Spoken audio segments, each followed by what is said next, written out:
Entitled parent tries to sue me when I defend myself after her daughter attacks me. This story all begins last year, when I was a senior in high school. I have a lot of stories about high school, but those are other posts for different days.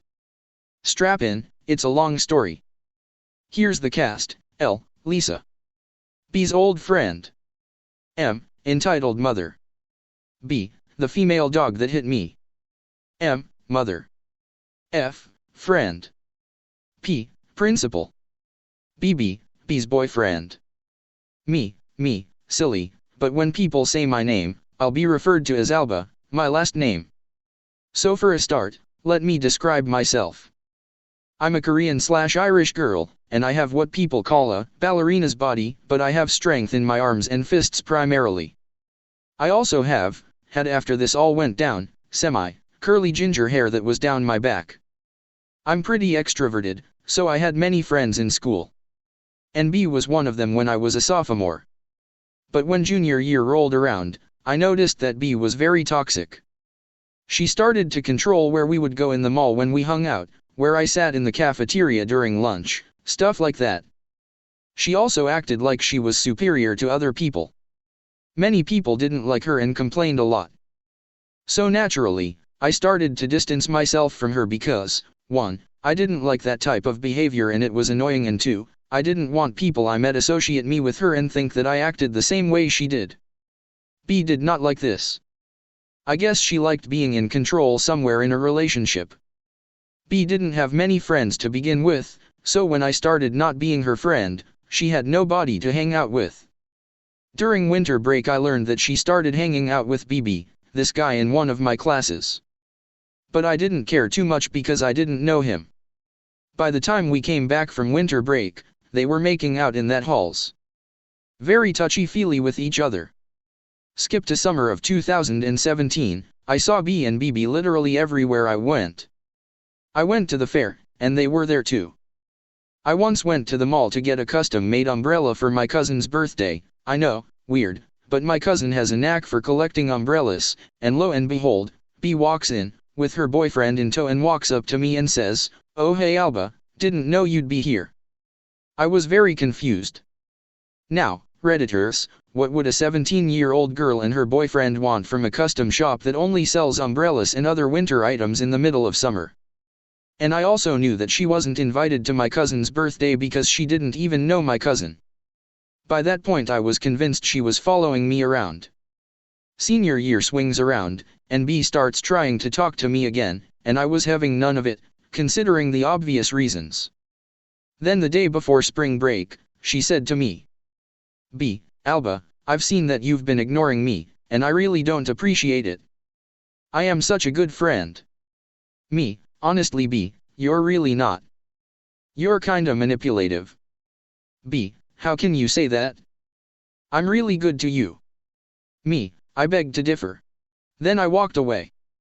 She would shoot daggers at me when I saw her after that. And B was also extremely jealous. When B saw BB talking to a girl, she would walk up to him, and say, "How could you cheat on me with this slut?" Friend, who was still semi-friends with B, had BB's story sent to her by B. Basically he posted a story on his Snapchat that said, "With the most supportive person in my life," over a picture of him and a girl, and B went nuts. She complained to F that her boyfriend was cheating on her with, who she called, that ugly whorebag. Turns out that was his sister. Fast forward to May of 2018, when the crippity crap hit the fan. I was partnered up with BB in my chemistry class that we had together. B learned about this and went berserk. She had the nerve to come up to me and say, "Keep you filthy racist hands off of my boyfriend, slut." Keep in mind, she was completely Caucasian, maybe 2% of any other race, but very white. And I have never been racist towards anyone, unlike her. She's called my eyes ching chong slits and also called me a drunk ginger. And I am the racist one. So a week after that happened, BB had to come over to my house to finish the last part of the project. Turns out B was planning to go to the mall with BB that day, but he had to cancel to come to my house. B was steaming. So the next fateful day, I was in class with BB, and we turned in our project. We were talking about what grade we'd think we'd get, when B came in with these big-ass scissors. Neither BB or me saw her coming. That day, I was wearing my hair in a low ponytail. At this point, I was growing out my hair. And it was very important to me since I had to shave my head in 8th grade after a accident. I had a hard time reviving my locks, and I was proud. Until then. So, on account of friend who was also in the class, and B came up behind me, pulled my hair, and cut it to about shoulder length. At first I didn't know what happened, but when my brain had processed my snip sound, I knew what had happened. I whipped my hair around and stood up, and there was B, holding my hair in one hand, and the scissors in the other. Here's the dialogue. Me, did you just cut off my hair? B then dropped my hair on the floor and said, that what you get for sleeping with the boyfriend bitch. Then B proceeded to slap me across my face. It didn't hurt, but I was angry. I looked down at B's hand, and it looked like she was getting ready to hit me again. So I did what was necessary and hit her square in the nose. All I hear was a deafening crunch. And her hitting the laminate. Then she started screaming she hit me, ha ha ha ha ha ha ha, get her arrested.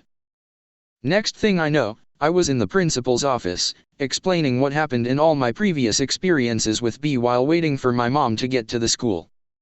I was also very emotional because all my hard work to grow out my hair had been foiled. Principal, so, what you're saying is that B came into the room, cut off your hair and slapped you because you were doing thing with B, correct? Me, that's about right. Principal, okay, so how about you wait here for your mother? 10 minutes later my mom walks in and starts getting angry when she sees my hair, because she knows how long it took to grow it all back. The principal quickly briefs the situation to her, and she gets even more heated. Basically, I was suspended for a week. I still don't know why I was suspended, even though I was just defending myself. We were told to come to the school for a meeting with B and her family and all the witnesses the next day. So, the next day we walk in and we are guided to a big conference room with a big rectangular table in it. We were seated directly across from B and M. They were both shooting us dirty looks. Also there was friend, BB, another friend of B, and principal. Principal recounts B's side of the story first. She accused me of attacking her with my fists. When the principal asked why was my hair cut off, B says that she grabbed scissors and cut off my hair so I would stop. There are many reasons why that makes no sense, such as the fact that when the principal came into the room, she was still laying in the floor from my punch, so there's no way she could have cut my hair off after I punched her. Also, 26 other people told that she attacked me first. Then M speaks up that wild animal attacked my daughter and broke her nose.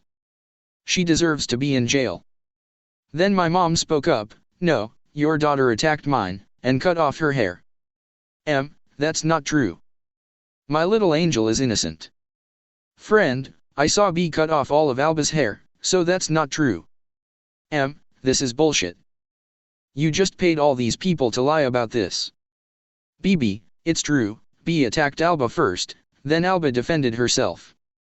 B, you're supposed to be my boyfriend L and support me. BB, not anymore, I'm breaking up with you. B, what?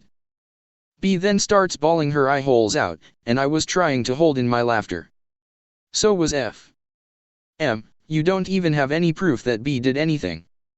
L, actually, that's why I'm here. I recorded everything. Turns out B told L what she was doing, and L had enough of B's crap and recorded everything she had done. L then played the video and it clearly displayed my side of the story to a T. M, this video is doctored to make B look bad. Principal, well everyone and everything says otherwise. M. Principal then turns to me and asks would you like to press charges against her? Of course I said yes. Principal then reached out to the police and lets me and my mom file a complaint and press charges and stuff. This part is kinda blurry.